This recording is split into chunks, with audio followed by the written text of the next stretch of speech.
Good morning, sir. Good morning, everyone. Welcome to Streetside Classics, Caffeine Classic and Community. Hey, and today, and for the community aspect, we got Mr. Randy with Golden Rule Construction, Contractors, excuse me.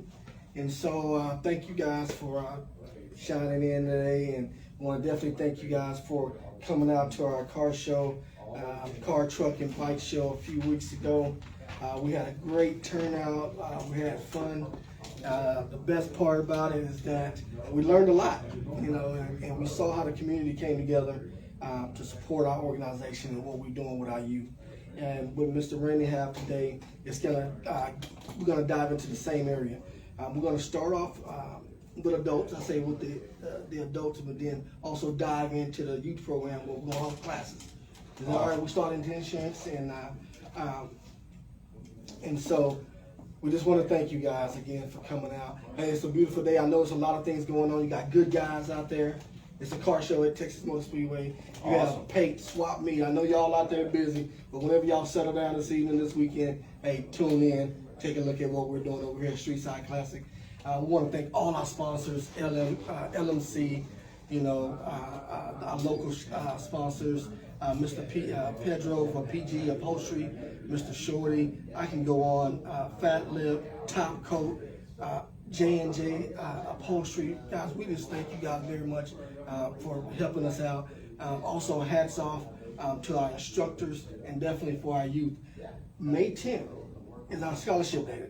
So our kids are going to be getting their scholarships May 10th here at Streetside. So come on out, watch our youth get their scholarship that we give out every year. It's our third year giving out scholarships. So come on out for our car show here, and we'll have some fun. So let's just dive in today's show. Mr. Randy, we're going to be talking about insurance and insurance claim. I want to thank you for helping my family out. And so yes, sir. Y'all will know here in a little bit, Mr. Randy came out, our insurance company, my aunt's insurance company, wasn't doing the right thing. I'm going to say it nicely like that. Until it's over with, then I'll probably come have a little harsher words for you know what I'm saying? But there's a lot of things that we don't know in insurance, and you need a good contractor, somebody in your corner. And so for my family and hopefully for the community, we have Golden Rule Contractors. So let's speak on insurance, Mr. Randy. Give us the insight on how you came in and helped us out. Well, you know, in your situation, first, the insurance company denied a lot of coverage. Secondly, you know, we rewrote their estimate to include everything we felt that the insurance should pay for. We fought and got the insurance company to pay for a lot of things and raised the claim from, I think it was somewhere around $12,000 to $21,000. And then we ended up having to take it another step to an appraisal process, and now we're up in the $25,000 to $29,000 range. We're still negotiating the final dollars, but hopefully we get it closer to $29,000, where we'll be able to make his property whole again, and maybe even look a little better than it was before we got there. Right. And I mean, just to let you know, man, the struggles of dealing with them, you know, they're not the one to return the calls, switching appraisal. They say, hey, somebody's gonna come look at it. Here's the number for them. Well, guess what? They're in Florida. How they gonna come? You know, they're gonna be there next week. And the guy's like, I'm gonna be out here for months in Florida. You know, so all the things, all the runarounds that they give you, they try to wear you out just to accept whatever what they're offering. You mentioned the appraisal part. I had no idea about this. Yeah. How can our community get to know stuff that what you offered us? How does it work? Well, I think that's what we'll talk about today, is how to avoid some of the pitfalls in the insurance game. And so if you give me leave here for a minute, I think I'll go through a few of those things. Please. First, when I speak about this, I'm sharing my experience and what I would do. I'm not giving legal advice. The insurance companies, in a deal with our politicians through lobbyists, made it illegal for me to give you policy advice, and it's a $10,000 fine if I do so. I can only imagine if there's 1,000 or 10,000 or 100,000 listeners, that could be 10,000 per person if I were giving legal advice. I'm not doing that. I do want to share what I've seen happen and how to possibly avoid that. So first, when buying a policy, one of the pitfalls that I see happen with people all the time is they want to save money. Well, number one, saving money on your policy is not saving money. That's just ensuring that later you will have a bigger loss. You must have good coverage. But what happens a lot of times is people have good coverage and then they decide they want to save money, so they send a copy of this policy or take it to an agent. The agent is a salesman. That's not the insurance company. That's just the person who sells you insurance. They could be an independent agent that sells multiple different policies from multiple different carriers, or they could be a State Farm agent who only sells State Farm. But if you hand them a policy and say, I need you to match this, but I'm looking for a better price, the number one way they do that is they remove some of the coverages and then you get a better price. But they don't tell you they're removing some of the coverages, and since you handed it to them and they handed you something back and you signed it, there's no paper trail. No one can be held liable, and unless you read the two policies yourself side by side and realized the changes, you got less insurance, and that's why your price generally comes down. I see this happen all the time. People showing me an old policy going, I told them to match this policy. Well, and then I show them that's their price. They don't match. So you got a better price, but you got less coverage, and now you have a problem. So if you're going to try to get a policy matched, you need to email them the policy and tell them I need everything in this policy matched. Now there's a paper trail, and if you sign a new policy and it doesn't match the one you emailed them, and then later on it catches you and kind of bites you in the butt, well, now they're liable under what's called errors and omissions, because the insurance carrier, the agent has insurance called error and omissions, and if they omit information to you or make an error in your policy, which you would never be able to prove they made an error unless you had a paper trail of what you were requesting in your policy, then that insurance pays your loss even though it wasn't in your policy because there was an error. So that's a whole area we could talk about for quite a while, but obviously it's very important that you read your policy, not only what is covered, but very important, after you read what's covered, read what's excluded. And a good tool you can use is ChatGPT or Gemini. If you reach an area in your policy you don't understand, go on ChatGPT and ask it to explain it to you. Okay. Yeah, it's amazing. Something new. Yeah, amazing tool. But remember, your agent is a salesman trying to sell you a policy, and they make a commission off that.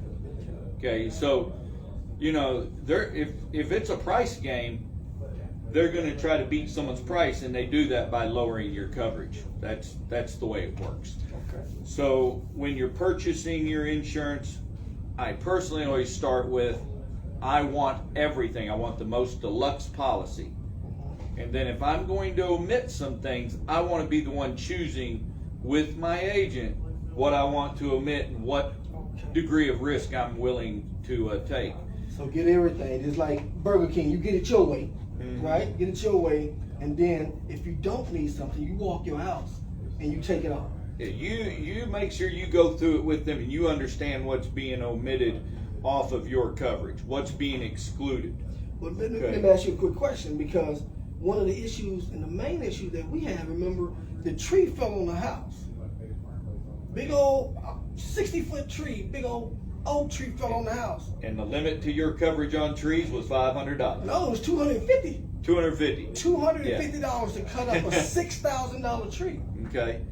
So coverage that has a limit might not really be coverage, and we're going to talk about that in detail here in a minute, because that's one of the big things that I want y'all to understand today. Now, one of the next things is you've got your policy and you have to file a claim and potentially choose a contractor. Number one, when do you file a claim? Okay.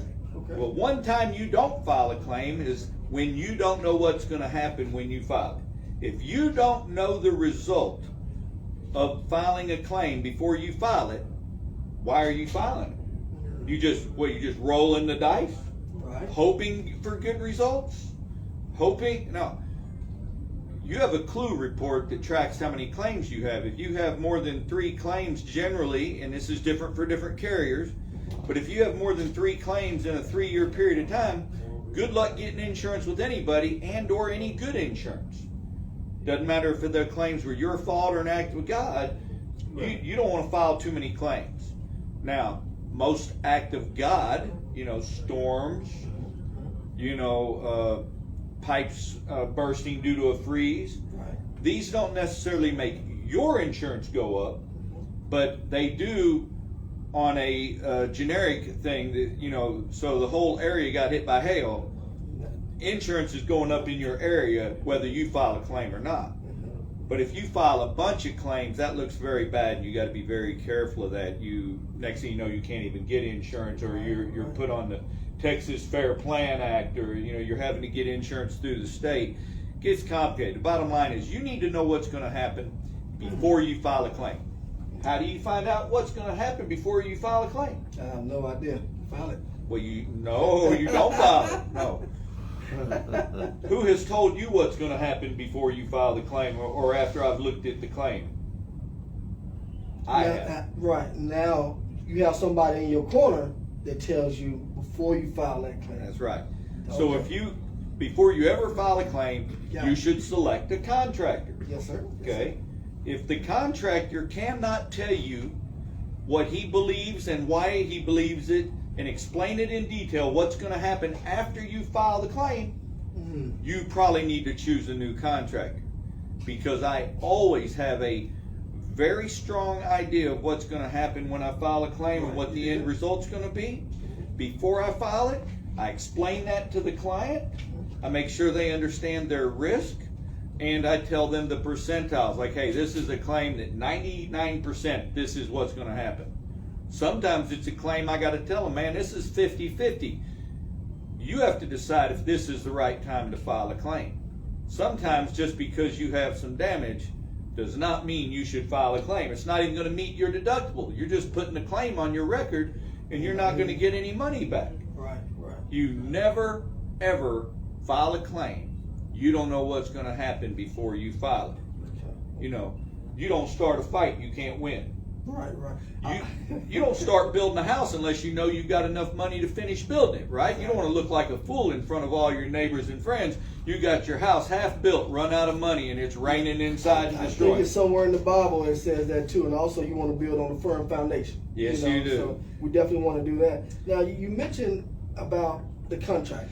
And this is one of the areas I really want to dive in, and this is where I did my research, because I was blessed to have you as a church member, as one of my brothers. That's how, Amen. Yes, sir. And so a lot of people don't have that. They might not have contractors at their church or on their side. So they go to, what is that? It's a website. Angie's List, good paying contractors list, the internet. Right. So, Okay, so let's all right. You're going to go in there and choose a contractor, right? Yes. Tell us some clues, what to look for, and This gets pretty simple. Yes. You're going to choose a contractor. Number one, choose somebody local within 30 to 45 minutes tops of your home. okay, local. If they're not close to your home, they can't serve you. Okay? If you call me up and need me to serve you and you're 2 hours away, or I'm an out-of-state contractor just there for a storm, Right. they can't serve you. They can't back up their warranty. They can't take care of you. They're there to make a quick buck and go. That's not who you want. When you find a local contractor close to you, the closer they are, the easier it's going to be for them to serve you. Right. Just like me. We go to church together. Yeah. We know one another. Exactly. I'm in your neighborhood. I can come right over and take care of you. You call me with a problem, how long does it take me to get there? 10, 15 minutes. There you go. You got an emergency, where am I? Down the street. I'm right there. If I'm 2 hours away and you've got an emergency, how quick am I going to get there? Couple of days. There Get that. You know what I'm saying? So it's a lot of rescheduling when you're 2 hours away. once you attempt to choose a contractor and he comes out and you feel good about it, you pray about it, you're like, I feel good about this guy. Have you read their reviews? If you have not read the reviews of your contractor, and let me explain something. Don't bother reading the first 5 or 6 or 8 reviews. Because if somebody gets bad reviews, you know what they do today? They call up their buddies, maybe they have their employees, leave some reviews real quick, cover up those bad ones that I just got. Right? They're not stupid, they know what they're doing. Go back and read their reviews on the long term. Okay? I've been in business 13 and a half, 14 years now, and I've got 4 bad reviews. Okay. 3 of them are for Golden Rule Construction. That's not the name of my company. It's Golden Rule General Contracting. Okay. Golden Rule Construction is in Denver, and the reviews were left by people in Denver. And this was before I was involved with checking my reviews and paying attention. And if you don't get them, knocked off within a certain amount of time, they're kind of locked. So I got 3 bad reviews for a company that's not even my name. I don't work in Denver, but what can I do about it? All from the same basic person. Right. I got 1 bad review for my driving on the way to an emergency claim. I have 0 for my workmanship, 0 for failure to handle a warranty, 0 for not doing what I said after being paid, or anything else. There just isn't any bad reviews. So, and there's tons of glowing ones. It's important that you look at that and choose your contractor wisely. It's amazing how many people tell me, it's like, man, I wish I'd have read the reviews before I hired them, because now that I'm having problems, I went back and read the reviews, and I'm like, oh, got a little deeper in there. So you talked about the reviews. What about being licensed? What about being insured for their company? Well, okay, so any company you hire should have their own insurance. If they don't have insurance, pass them by. Okay, just move on. Right. Take a look at it, call them up, everything. They're not financially responsible enough to even insure their own property, their own business. You don't want to do business with them. It's just that simple. I'm saving some money because I'm dealing with a fly-by-night company. You want to deal with a company that if something they do fails, they will come warranty it. Right. And if they don't even insure their own company, that's a red flag for me. Okay? You want to choose a company that's been in business for a while. Obviously, the longer the better. There's always some things you can look at in those areas. And when you meet with them, can they answer your questions? Right. Do they take time with you? Do they want a bunch of money up front? Okay. If they need your money up front to run their company, there's a problem. Okay? No problem paying them after they've done something. Let's say they say, okay, I'm going to have the materials delivered to do your job. Okay, and then I want to draw. Okay. You're showing a good faith. Okay. The 2 of you are working together. But if they need money before they even get started, it shows a mutual lack of trust and respect for one another. A lot of customers end up in a situation where they're very nervous. They've given out $10,000, and now they're waiting around, and a week or 2 weeks or a month go by, and they haven't heard from their contractor. Right. Even if the guy's doing the right thing, even if he's fighting with the insurance company, you're going to be nervous now. You're like, is this guy coming back? You're not going to feel good. Right. We don't put our customers in that position. So, we hire you, you hire us, we get to work, we may get a draw, but for the most part, we don't get paid till we're done and you're happy. That'll work. That's important. That is. All right, so we talked about the insured, the company. License, what's the difference in license and certification? Okay. Tell me about that. I know you got a lot of certifications. We do, and we've taken tests to be certified in flood mitigation. We've taken tests to pass in roofing, but let's be real.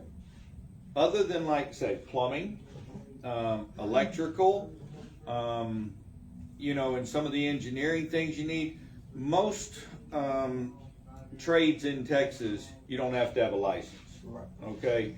So it's important to find an experienced contractor who knows what they're doing that you feel comfortable with.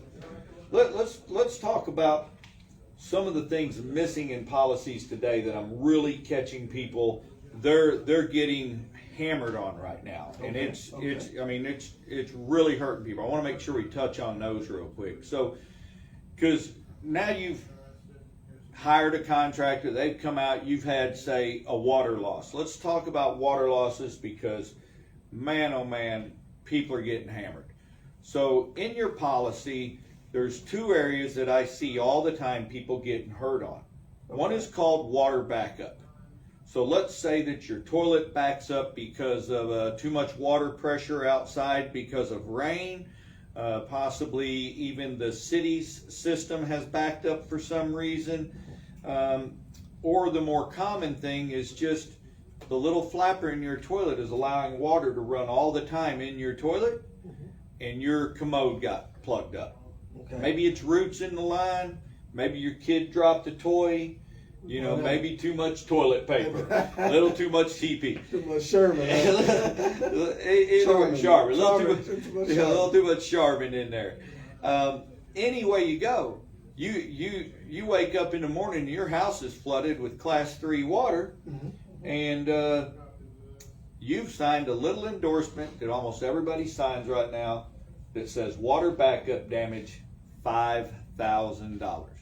Now, when they're signing that with their agent and initialing water backup $5,000, they feel like the agent is giving them an extra $5,000 if there's a problem with water backup. No, they're limiting their liability to $5,000 only, and that's it.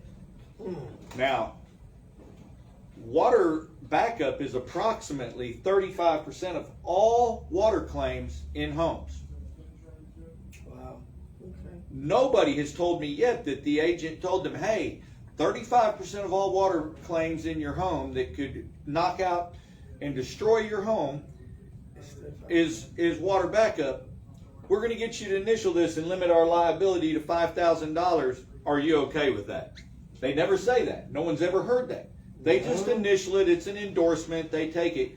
And they can't say, I didn't know later on when there's a problem, because they initialed it. Right. So cut it short. You would never risk 35% of all water damage in your home that could occur to only $5,000 and risk your biggest investment, your home, and only be covered for $5,000. So check your policy now. Do what I would do. I would call my agent immediately. I would email them. So there's a paper trail. What is my endorsement for water backup? Let's increase it. Let's make sure it's at least 75% of the value of my home. My policy is water backup. Next is slab leak. So let's say your sewage drain is cracked underneath your slab and it starts leaking and causes your slab to raise up, and then it eventually leaks up through you into your home. I had that done. Yeah. I had that done. Well, the insurance has got you to sign an endorsement that limits slab leak to $10,000. That's the average. Yes, sir. That's all you get. That's all you're covered. And that's another 35% of all water damage in your home. That happened to me on my first house. And yes, I ended up, And to break a slab to get all that, it's going to be way more than $7,500 or $5,000. I'm just going to let you know that right now. And so we had to do a lot of work. I had to come out the pocket some, but it's the reason because I didn't know this. I didn't have Golden Rule General Contractors sitting there educating me on our insurance, educating me on coverages that I need. And I advise y'all, find a contractor, call Golden Rule General Contractor. How can they reach out to you? Golden Rule GC, goldenrulegc.com. Okay. That's simple. That's our website. My email's randy@goldenrulegc.com. Phone number 817-808-5581. Okay. So that's two major ways. Yes, sir. Both of those need to be at least 75% of your value of the home. Value of your home. Okay. Very important. I mean, another one they're doing lately is they'll exclude appliances. So now if your water heater busts, you got no coverage. It's in the exclusion. So you think you're covered. Your dishwasher busts and flood your home. Your washing machine for your clothes, bust, flood your whole home. You're not covered because it's in the exclusions. You thought you were covered. So they're constantly adding things to the exclusions. You've got to read those exclusions. I mean, you really need a professional to look at it that's non-biased and review your policy and make sure, because agents are biased. They're trying to sell you a policy and compete with other people's prices, so they're not trying to get into the weeds about everything that's covered and not. And they get bonuses for selling a certain number of policies in a, they got a policy that the insurance company wants to sell. The carrier wants to sell this. This is that base plan that protects the insurance company, limits their liability, and they make the most profit on it. And that's the one they really want to sell. I can see that because it seems like that's what my aunt received, and she went to one of those agents, and so who sold whatever policy that came across their desk. That's why she got $200 claim on a $6,000 tree to get taken down. It just didn't fit. The numbers don't fit. But one of the things I wanted to mention is our senior citizens. And my aunt, I believe she's 70 years young. They're not reading these policies. They're not seeing it. They don't know that. They're not going to know ChatGPT. Now, when we're talking about elderly, let me tell you what I see happening with the elderly all the time. So a lot of times the elderly have had their policy for 20 years. Right. And when they got their insurance, their home was worth $100,000. Their insurance was $130,000 because you got to have money not only to rebuild the home, but what if you had to completely demolish the home and have dump trucks come in and bulldozers tear the whole thing down after a fire? So that's why the insurance is always more than what it would cost to build a new home, because you got to include that demolition. So let's say it was insured for $130,000, and now they haven't looked at their policy in 10 years, 15 years, who knows? Well, today their home is worth $300,000. Exactly. And they've still got policy limits back from when they purchased it, or maybe they've adjusted it, but it hasn't been adjusted in 10 years.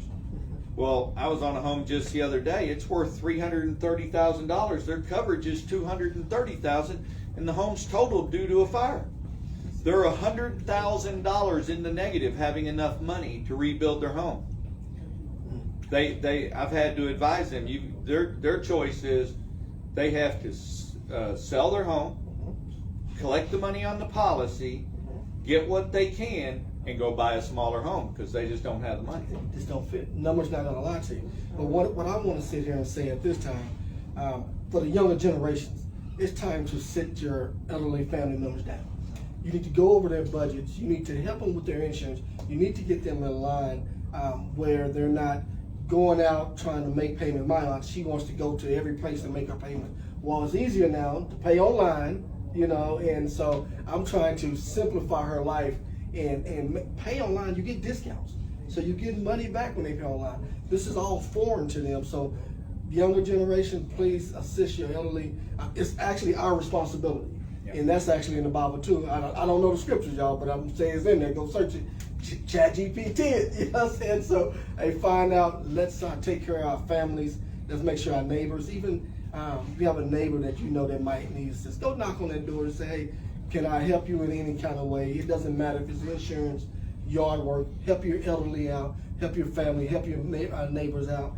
So those are three things that you mentioned about the three keys that you're seeing right now. That's big out there. Water loss, slab leak, appliances, having local contractors.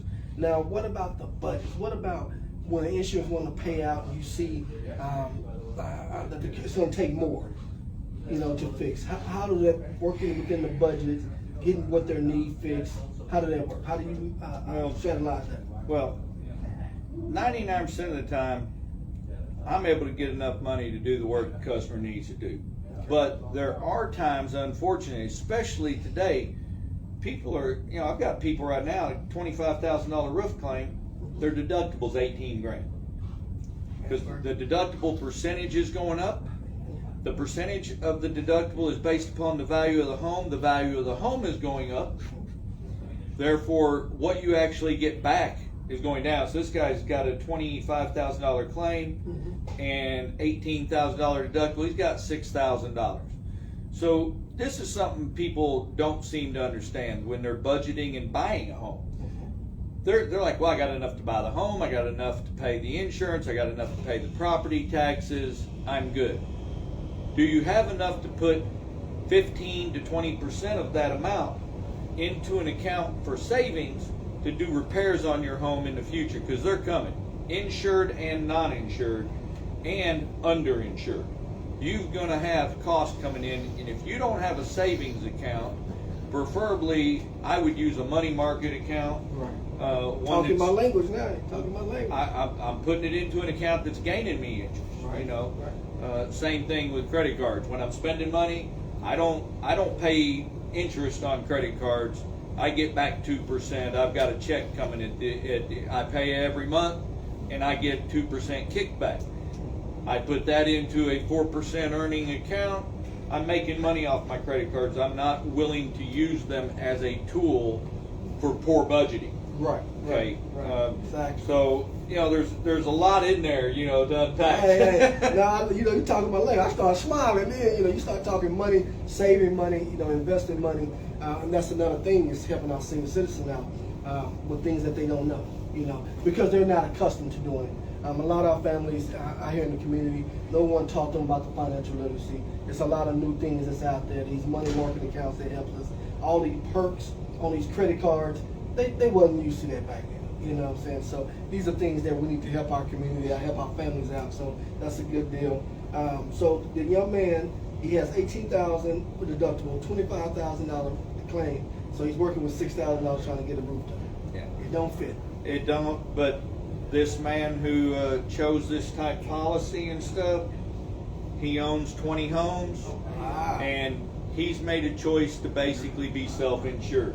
Okay. Now, if he hasn't been taking the money for self-insuring that he's saving on his policy and putting into an interest-earning account every month so that when this happens, he can actually pay for his own repairs, he's not very wise. He's a gambler. Right. And he just lost. I know we don't have time for this, but we're going to have a conversation on the self-insured. I'm very interested in that. Saving that monthly payment or that biannually payment to become self-insured. I want to find out those numbers. I mean, basically, self-insured is for people who have plenty of money and can afford to lose. Right, right. They can afford to gamble. Yeah. And you're doing that on scale. Now, you would never want to self-insure if you own 10 homes and they're all in the same neighborhood. No, that's going to get wiped out all your eggs in one basket. Your eggs on. Now, if you own 45 homes and they're spread out all over DFW, and a tornado hits in East Fort Worth and knocks out 2 of your homes, and you've been self-insuring and putting that money into an interest-earning account. Self-insuring meaning you're taking the money it would have cost you for insurance out of your budget, putting it into an interest-earning account and saving it so that when problems happen, you've got the money to pay for things yourself. Exactly. That can be wise. But even then, remember, insurance covers you for a lot more than just the actual damage of the home. You could be medical, you could be somebody getting hurt on your property. Right, right. Even if your contractor, someone you have working on your home, gets injured on your property, you better have insurance. Right. Because if they don't, exactly, they can sue you direct. So there's a lot of things insurance is covering. It's a necessary evil. You really, you got to have it in today's society. It's just the way it is. All right, well, we're counting down. We got about 10 minutes, I'm going to assume, roughly around. And so let's talk about the steps, because the first one is filing a claim, meaning having somebody in your corner, right? And let's say you go through that and that don't go well. Let's say the insurance company, the adjuster didn't pay everything out. There was another step that what we went to is the appraisal. Okay. Can you discuss that? So a lot of people, let's use this example. You call the insurance company to file a claim. You say, I got a plumbing leak. First thing the insurance says is, the insurance doesn't cover plumbing. The insured goes, oh man, that's horrible. Really? They're like, really? They hang up and they're like, dang, I got to pay for this all out of pocket. Right. Insurance doesn't cover plumbing. It does cover broken pipes and all the damage caused by it. The plumber comes out, has to find where the leak's at. He has to access where it's at, meaning maybe remove cabinets, cut a hole in the wall. All of that damage and time he spends to get to the leak in your wall is covered. The time he splices the two little pieces of pipe together, that's not covered. The way the plumber writes the estimate and all that other damage is covered. The point of the matter is, just because the insurance says no, you know, when I'm hungry and somebody says no, I keep looking for food. Right. Okay? So when the insurance says no, that's time for you to call somebody that knows how to get a yes out of it. Exactly. So that's where you get into that appraisal part. And then there was one more step after that, which is the umpire. So appraisal, what happens there? Your contractor has fought for you and tried to get you paid and basically failed or only got you to a certain point and you want to go higher.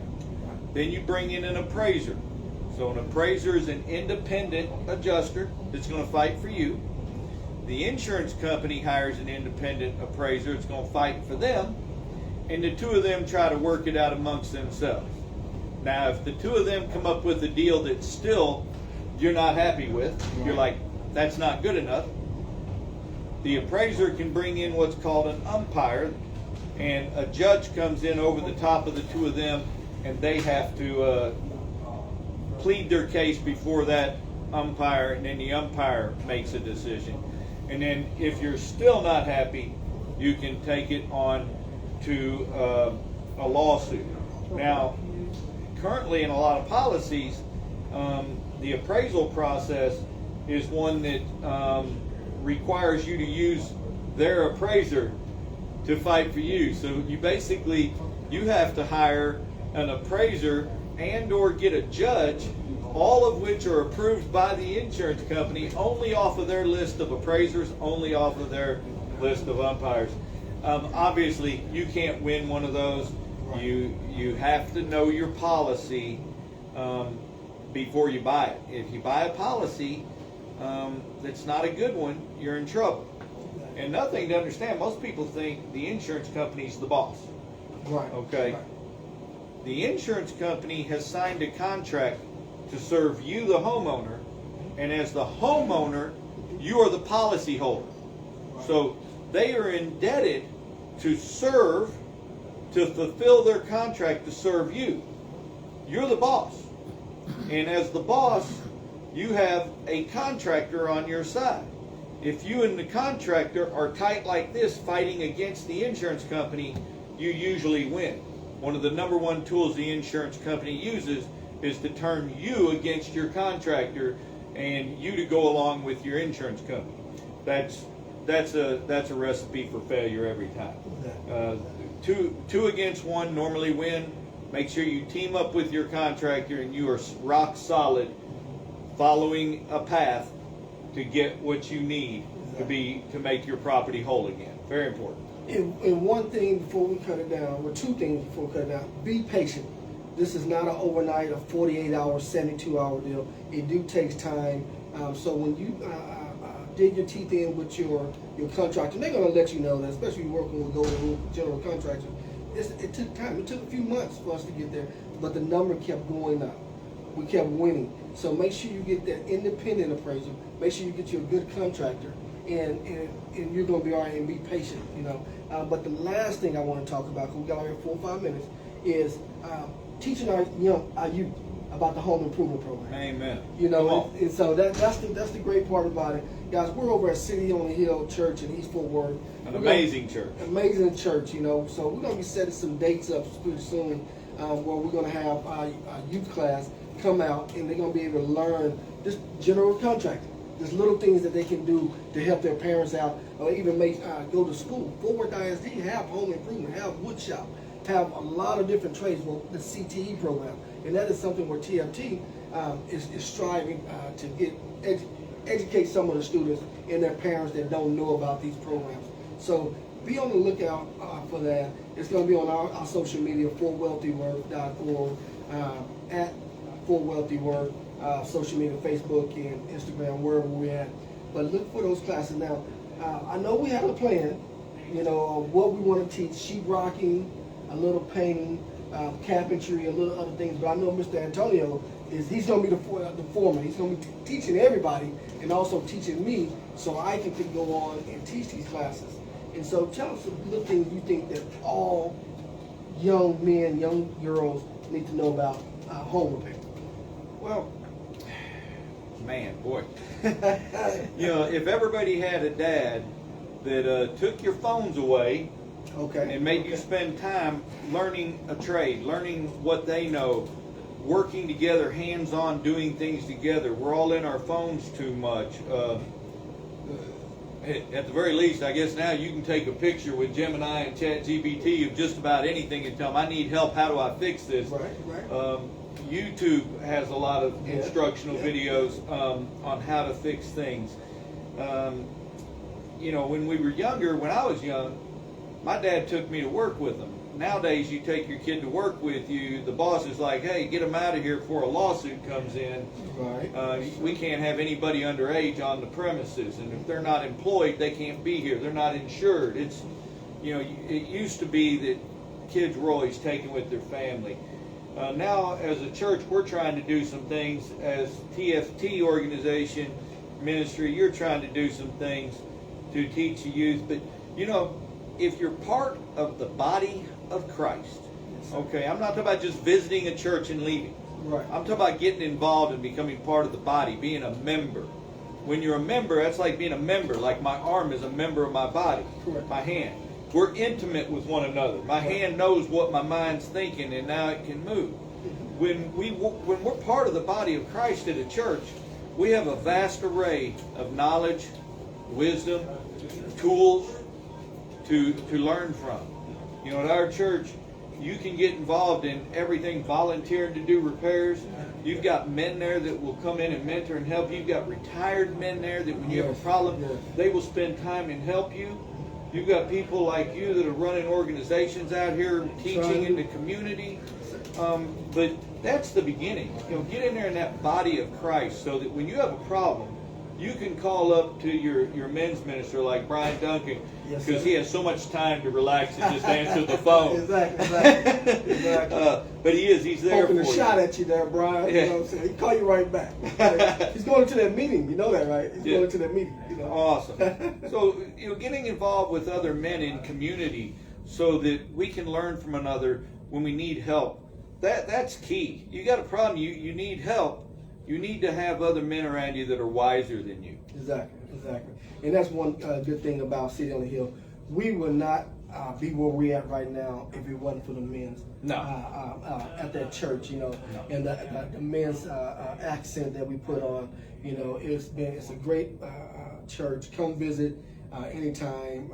City on the Hill, DFW, I believe is the website. We're on the east side, forward. Morrison Drive, just in case you pull up 7-1, we're on Morrison Drive. But Mr. Randy, hey, I want to thank you, sir, for coming out. I look forward to doing the classes. I look forward to people telling me, hey, that contractor helped us out a lot, which I know they will. We didn't even talk about the home improvement program. Hey, we got a home improvement program that's going to be coming up. $500, get you a contractor for the day. Get your guy, your men friends or ladies, come out and help you do repairs on your home. But we have a lot of things that can benefit yourself, our veterans. Just take a look at us, tftcommunity.org.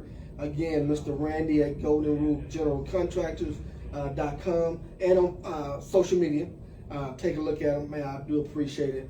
And again, May 10th here at Streetside Classics, we're going to be giving out our scholarships. So come out to the car show that we're going to be having. We're going to have a lot of fun out here, and just thank everybody for helping us out. Thank Mayor Matty Parker for coming out. Thank Fort Worth ISD. The district came out to our last event.